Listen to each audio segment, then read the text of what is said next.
Ny 18 Desambra, mon père Pierre d'Allemand. Ny 18 Desambra no andro fankalazana ny nateran'i Jesosy Kristy ho an'ny kristianina maneran-tany.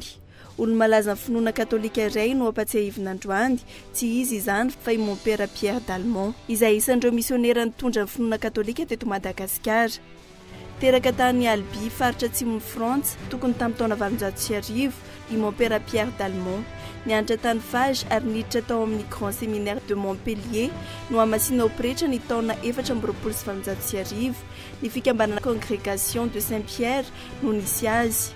Ny taona 1390 no nahatongavany tao La Réunion ka ny fisahanana ireo malagasy niasa tamin'ny toeram-pambolena lehibe no nataony tao. Ny taona 1370 tao aoriana nahafatesan'ny mon père Henri de Solange ny valo Desambra 1370 dia nataony Roma ho préfet apostolika ny Madagasikara i mon père Pierre d'Allemand. Ny asa nataony voalohany raha tonga teto izy dia nitory ny fivavahana kristianina tamin'ireo nosy manodidina, indrindra fa ny tao amin'ny nosy Sainte Marie.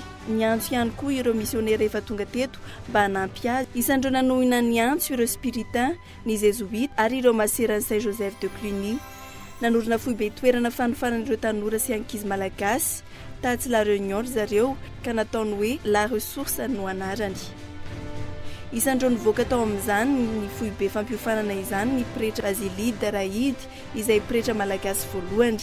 Ity pretra frantsay ity no nanakinana ny Madagasikara eo ambany fiarovan'ny Marie Immaculée. Io no mpiary voalohany any Madagasikara ny iray Aogositra 1770.